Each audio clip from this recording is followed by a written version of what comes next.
옛날 옛적 조선 한양의 달빛 어린 밤이었습니다. 의정대감 이한철의 저택에서는 급박한 발소리와 함께 다급한 외침이 들려왔답니다. 어서 도망치십시오. 도련님, 관군들이 들이닥쳤습니다. 16살 이겸은 부친의 서고에서 책을 읽다가 급히 뛰쳐나왔습니다. 창밖으로는 횃불을 든 관군들이 저택을 에워싸고 있었지요. 아버님은, 어머님과 여동생들은 대감께서는 이미 체포되셨고 부인과 아가씨들은 몰래 외가로 피신시켰습니다. 도련님마저 잡히면 가문이 완전히 끊기니 어서 도망치십시오. 그날 밤 이겸은 충직한 하인 박노수의 도움으로 겨우 목숨을 건졌습니다. 한양 최고의 명문가였던 이씨 가문은 하룻밤 사이에 무너졌고 이한철 대감은 영모죄로 귀양을 가게 되었답니다. 가문을 다시 일으키고 아버님의 누명을 벗겨드리리라. 이겸은 마음속으로 다짐하며 자신의 정체를 숨기기로 했습니다. 그는 일부러 누더기 옷을 걸치고 얼굴에 검댕이를 묻혀 거지 행색을 하고 한양 장터 뒷골목에서 지내기 시작했답니다. 이름처럼 겸손하게 살되 마음만은 결코 낮추지 않는 청년이었지요. 날이 쌀가마니 옮겨드릴까요? 여기 쓰레기 치워드릴까요? 이겸은 낮에는 장터에서 허드레시를 하며 품삯을 벌었고 밤이면 달빛 아래 몰래 글을 읽으며 가문의 복수를 계획했습니다. 그의 옷은 누더기였지만 맑은 눈빛과 흔들리지 않는 기품만은 결코 감출 수 없었답니다. 한편 한양에서 가장 큰 비단 상단을 운영하는 최대성의 집안에는 16살 난 최연이라는 아름다운 딸이 있었지요. 이름처럼 고운 얼굴에 맑은 마음씨를 지닌 최연은 아버지 최대성의 눈에는 금이야 옥이야 하는 보물이었답니다. 연아, 상단 일은 내가 배워두어야 한다. 언젠가는 우리 가문을 이끌 사람이 될 테니. 최대성은 딸에게도 장사의 기술을 가르쳤습니다. 그는 딸을 아들처럼 키워 언젠가 자신의 뒤를 이어 상단을 이끌게 하려는 뜻이 있었지요. 민씨 부인은 처음에는 반대했지만 남편의 뜻을 거스르지 않았답니다. 여자아이가 너무 바깥일에 나서는 것은 좋지 않아요. 이 민 부인, 세상이 변하고 있소. 우리 연희는 보통 아이가 아니니 큰 그릇이 될 것이오. 어느 화창한 봄날 장터가 북적이던 때였습니다. 이겸은 평소와 같이 장터에서 짐을 날라주며 품삯을 벌고 있었어요. 그때 화려한 비단 치마를 입은 최연이 상단 아이들과 함께 장터를 순찰하는 모습이 보였습니다. 갑자기 한 종이 최연의 상단에서 비단 한 필을 훔쳐 달아나는 것을 발견했답니다. 저기, 감히 우리 상단의 물건을 훔치다니. 최연은 망설임 없이 종을 쫓아 달려갔습니다. 상단 아이들도 놀라 뒤쫓았지만 최연이 훨씬 빨랐지요. 종을 향해 달려가는 순간 최연의 머리에서 반짝이는 푸른 비녀가 떨어졌지만 그녀는 그것도 모른 채 계속 달려갔답니다. 서라.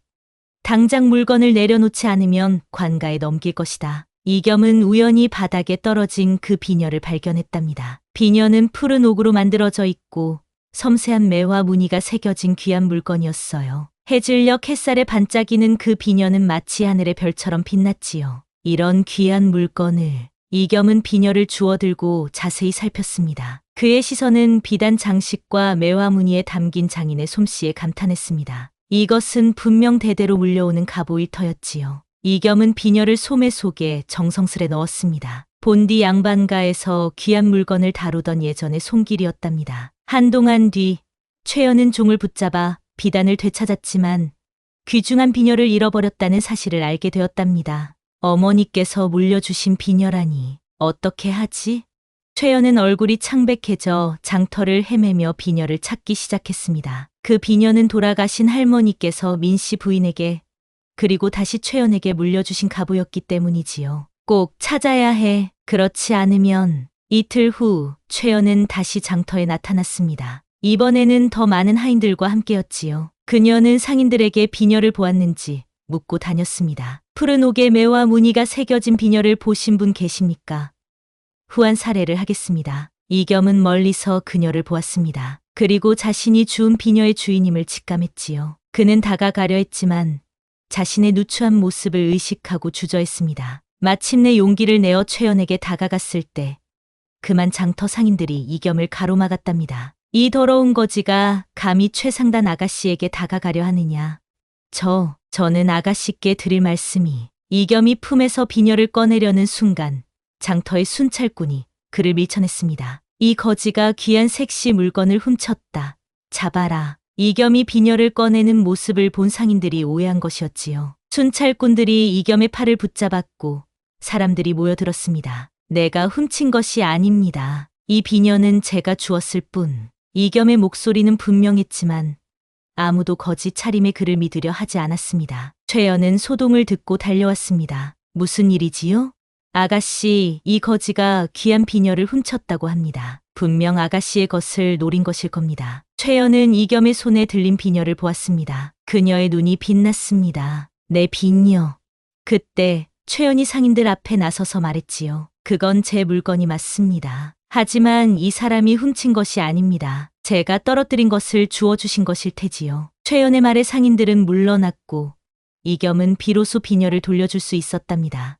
저 이틀 전에 아가씨께서 종을 쫓을 때 떨어진 것을 보았습니다. 최연은 비녀를 받아들며 이겸의 눈을 바라보았습니다. 그의 거지 행색 속에서도 어딘지 모르게 품위가 느껴졌답니다. 특히 그 맑고 깊은 눈빛은 보통 사람과 달랐지요. 이렇게 소중히 간직해 주셔서 고맙습니다. 이름이?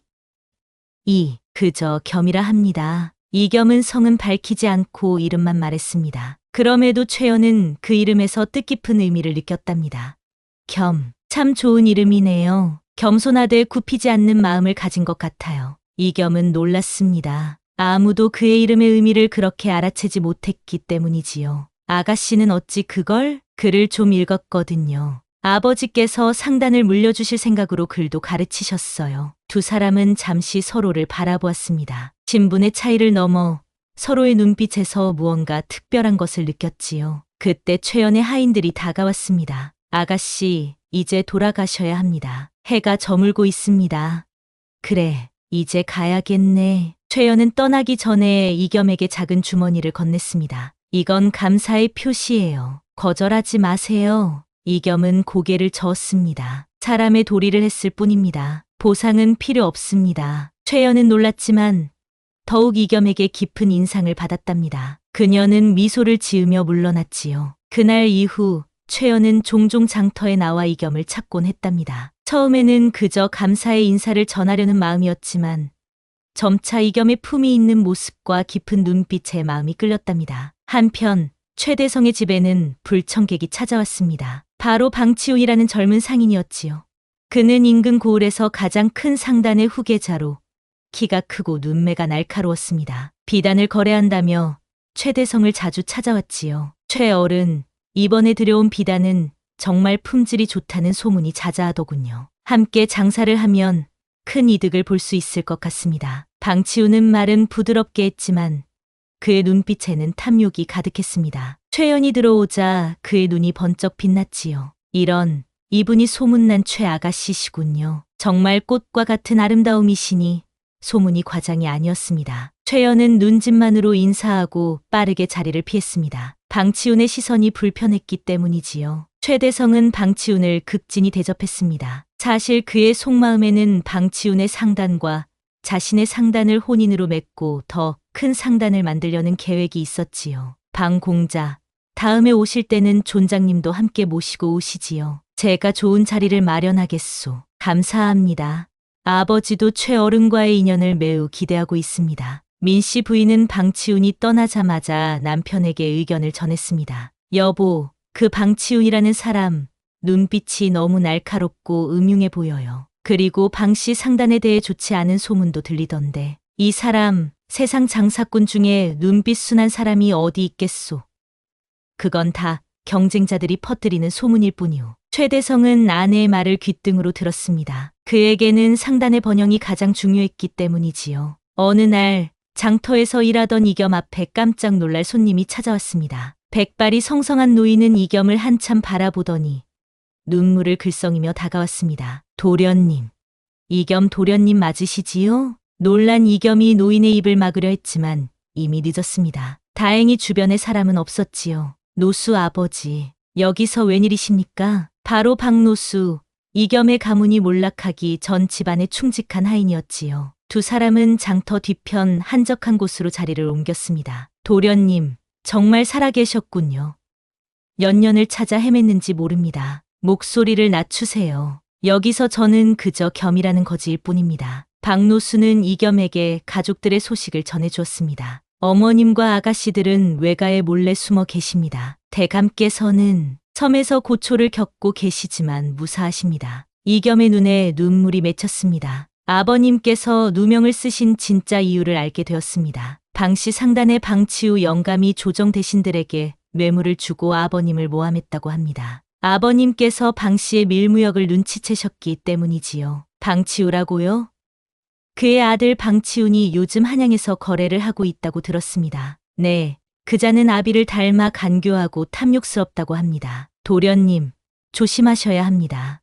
특히 박노수는 목소리를 더욱 낮췄습니다. 방치훈이 최대성의 상단을 노리고 있습니다. 그의 아름다운 딸과 혼인을 빙자의 상단을 통째로 삼키려는 계획이라고 합니다. 이겸은 가슴이 덜컥 내려앉았습니다. 최대성? 최연 아가씨, 네. 바로 그 최대성입니다. 방치우는 이미 그쪽에 접근 중이라고 합니다. 이겸은 주먹을 꽉 쥐었습니다. 최연을 생각하니 가슴이 아팠습니다. 그동안 그녀가 찾아올 때면 그저 신분 차이 때문에 마음을 숨겨왔는데 이제는 그녀를 지켜야 할 이유가 생긴 것이지요. 노수 아버지, 제가 어떻게 해야 할까요? 일단은 때를 기다려야 합니다. 제가 좀 더 증거를 모으고 있습니다. 방씨 상단의 비리를 밝힐 수 있는 서찰이 있다고 합니다. 이야기를 나누던 중 박노수는 이겸에게 작은 주머니를 건넸습니다. 저희가 몰래 모은 돈입니다. 도련님, 이것으로 새 옷이라도 마련하시고. 아닙니다.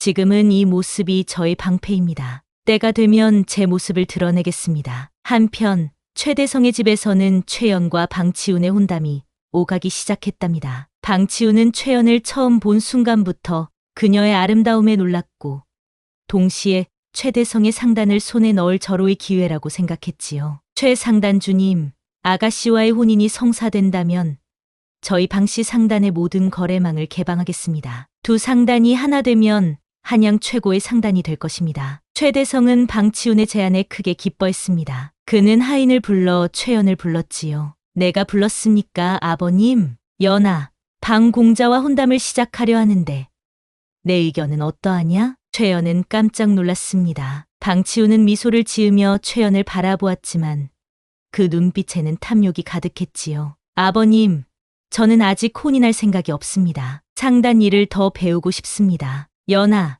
어찌 그런 말을 함부로 하느냐. 방 공자는 재주도 많고 앞날이 창창한 사람이다. 너의 고집을 이해할 수 없구나. 최연은 속으로 한숨을 내쉬었습니다. 사실 그녀의 마음속에는 이미 이겸의 모습이 자리 잡고 있었기 때문이지요. 그의 맑은 눈빛과 깊은 목소리가 자꾸만 떠올랐답니다. 민씨 부인은 딸의 마음을 눈치챘습니다. 여보, 아이의 마음을 조금 더 헤아려 보세요. 혼인은 평생의 일인데 부인까지 그런 말을 하오? 이혼사는 우리 상단의 미래가 걸린 중대사요. 방치훈은 최연의 반응에 불쾌했지만 겉으로는 미소를 지었습니다. 괜찮습니다. 최어른. 아가씨께서 시간이 필요하시다면 기다리겠습니다. 하지만 그는 교활한 미소를 지으며 덧붙였습니다. 너무 오래 기다리게 하시면 안 되겠지요. 방치훈이 돌아간 후 최연은 몰래 장터로 향했습니다. 이겸에게 이 소식을 전하고 싶었기 때문이지요. 하지만 최대성이 이미 하인들을 시켜 딸을 감시하고 있었답니다. 아가씨, 어디로 가시는 겁니까? 대감께서 외출을 금하셨습니다. 잠시 산책을 하고 싶었을 뿐이에요. 죄송합니다만 모시고 돌아가겠습니다. 최연은 할 수 없이 집으로 돌아갔습니다. 그녀의 마음은 괴로웠지요. 그때 민씨 부인이 딸의 방을 찾아왔습니다. 연아, 무슨 일이 있는 게로구나. 어머니에게 말해보렴. 최연은 어머니를 믿고 모든 것을 털어놓았습니다. 어머님, 저는 장터에서 만난 한 젊은이를 생각하고 있어요. 그는 거지 행색이지만 눈빛이 맑고 마음이 고운 사람이에요. 제 비녀를 정직하게 돌려주셨고 민씨 부인은 놀랐지만 딸의 이야기를 끝까지 들었습니다. 그래서 내가 장터에 자주 나가려 했던 거구나. 하지만 연아, 그 사람에 대해 아는 게 뭐가 있니? 거지와 상단 딸의 인연이라니. 어머님, 그분은 분명 보통 거지가 아니에요. 눈빛과 말투가 달라요. 마치 양반집 자제 같다는 말이니? 최연은 놀라서 어머니를 바라보았습니다. 민씨 부인은 미소를 지었습니다. 세상에는 다양한 사연을 가진 사람들이 있단다. 하지만 지금은 그 사람에 대해 더 알아봐야 할 것 같구나. 그런데 최연이 몰래 장터에 다녀온다는 소문이 최대성의 귀에까지 들어갔답니다. 한 하인이 최연이 장터에서 더러운 거지와 이야기를 나누는 모습을 보았다고 밀고 한 것이지요. 연아, 내가 장터에서 이상한 거지와 어울린다는 소문이 있다. 이게 무슨 일이냐? 아버님, 그분은 단순한 거지가 아닙니다. 제 비녀를 정직하게 돌려주신 분이고 눈빛이 맑고 마음이 고운 사람입니다. 맑은 눈빛, 고운 마음? 내가 미쳤구나. 한양의 내로라 하는 상단 딸이 거지와 당장 그만두어라. 내일부터 내 곁에 몸종 둘을 더 붙여 감시할 것이다. 최대성의 단호한 명령에 최연은 더 이상 쉽게 장터에 나갈 수 없게 되었습니다. 방치우는 이 소식을 듣고 교활한 미소를 지었지요. 최 아가씨가 거지와 가까이 지낸다면 최 상단주께서 더욱 서둘러 혼사를 진행하실 테지. 이보다 더 좋을 수는 없군. 최연은 방에 갇혀 날마다 눈물로 밤을 지새웠습니다. 민씨 부인이 딸을 찾아와 위로했지요. 연아, 내 마음이 어디에 있는지 어머니는 안다. 하지만 세상살이가 그리 쉽지 않단다. 조금만 참거라. 민씨 부인도 실은 방치훈의 가문에 대해 의심이 있었습니다. 남편 몰래 그 가문에 대해 알아본 결과 좋지 않은 소문들이 많았기 때문이지요. 시장 상인들 사이에서는 방씨 상단이 밀무역을 한다는 이야기가 돌고 있었습니다. 연아, 어머니가 좀 더 알아볼 테니 조금만 참거라. 어느 날 밤, 달빛이 밝은 밤이었습니다. 최연은 결심했습니다. 몸종들이 깊이 잠든 틈을 타 담을 넘어 몰래 장터로 향했지요. 이겸이 머무는 곳을 찾아 헤매던 그녀는 마침내 장터 뒤편 허름한 움막에서 그를 발견했습니다. 겸씨, 당신을 꼭 만나야 했어요. 깜짝 놀란 이겸은 자리에서 벌떡 일어났습니다. 아가씨, 이런 밤중에 위험합니다. 어서 돌아가십시오. 돌아갈 수 없어요.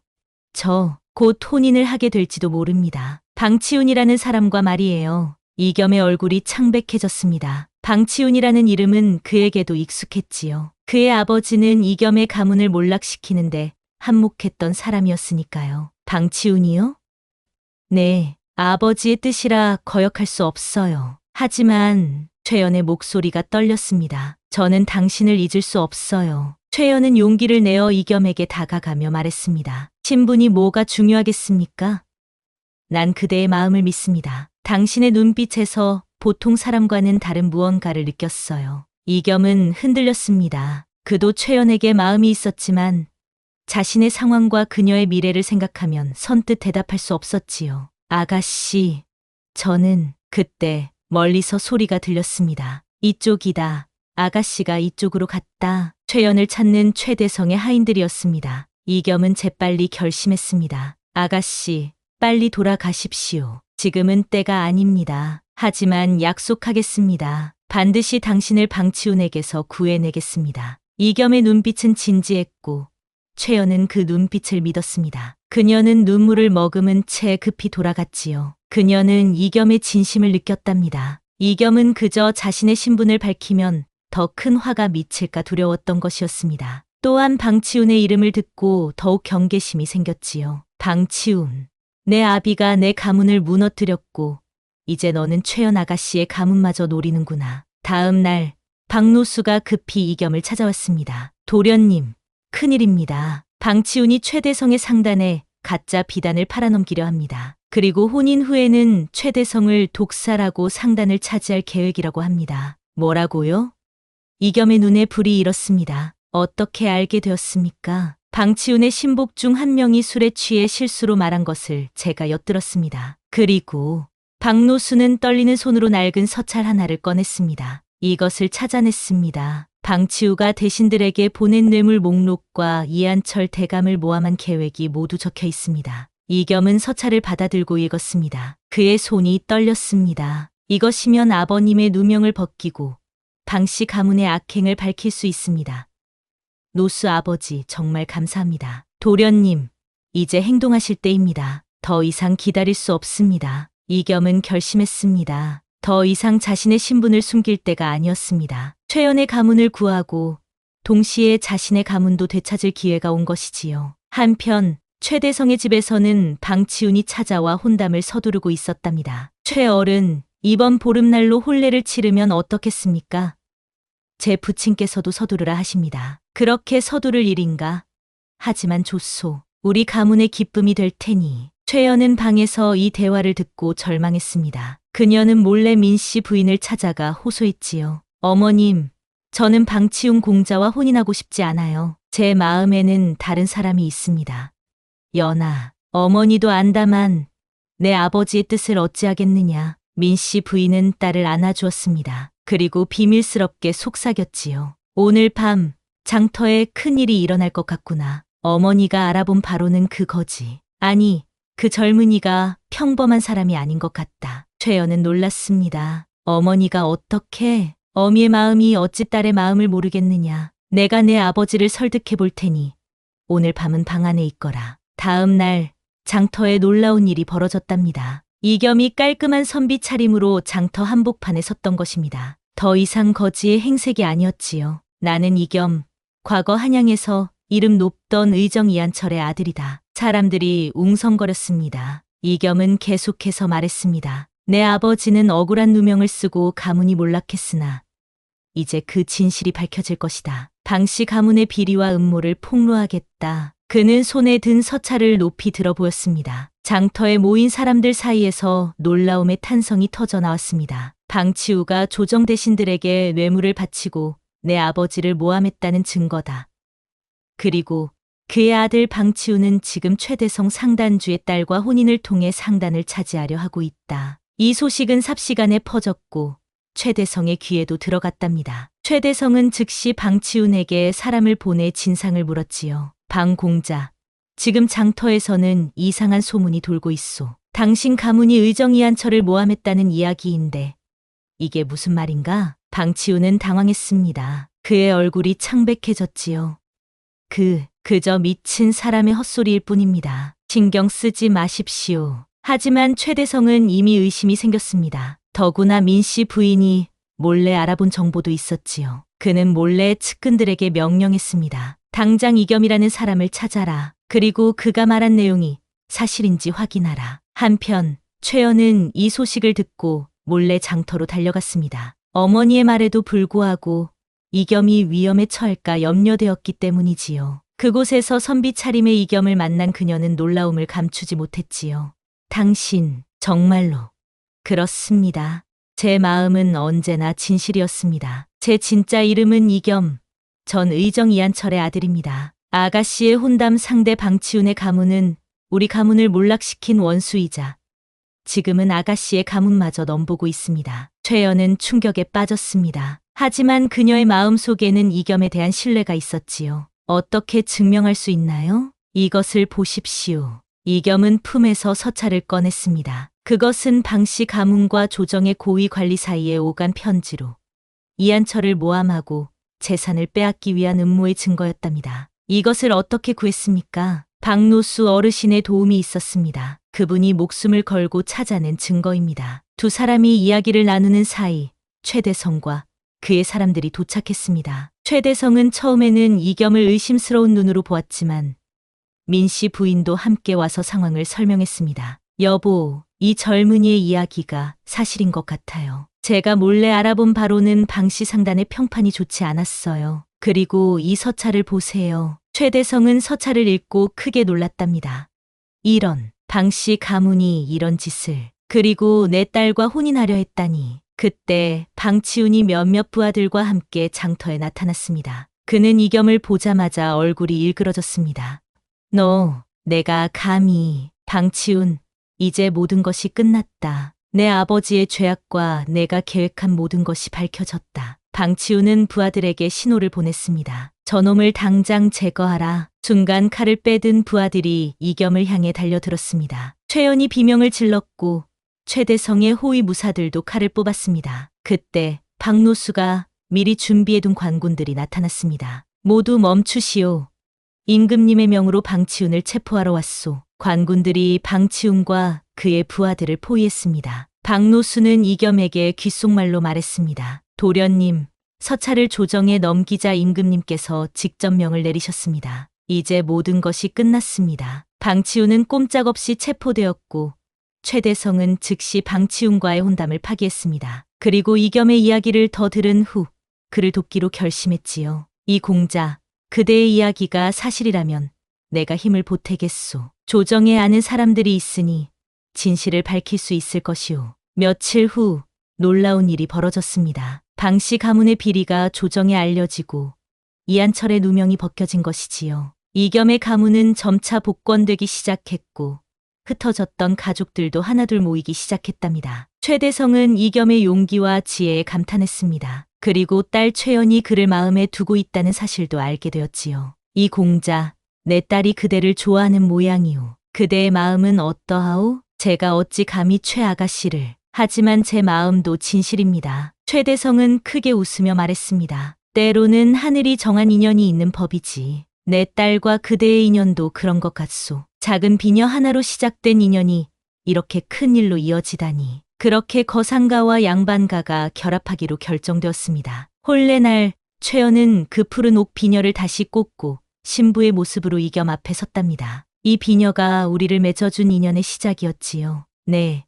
그리고 이제 우리의 새로운 시작입니다. 두 사람은 서로를 바라보며 미소 지었습니다. 이겸의 가문은 다시 일어서고 최대성의 상단은 더욱 번창했지요. 그들은 서로의 부족함을 채우며 더 큰 행복을 만들어 갔답니다. 이 이야기는 우리에게 참된 마음과 용기가 신분의 벽을 넘을 수 있다는 교훈을 전해줍니다. 작은 비녀 하나가 두 사람의 인연을 맺어 주었듯 세상살이에서도 작은 일이 큰 변화의 시작이 된다는 것을 알려주지요. 그렇게 이겸과 최연은 오래오래 행복하게 살았답니다.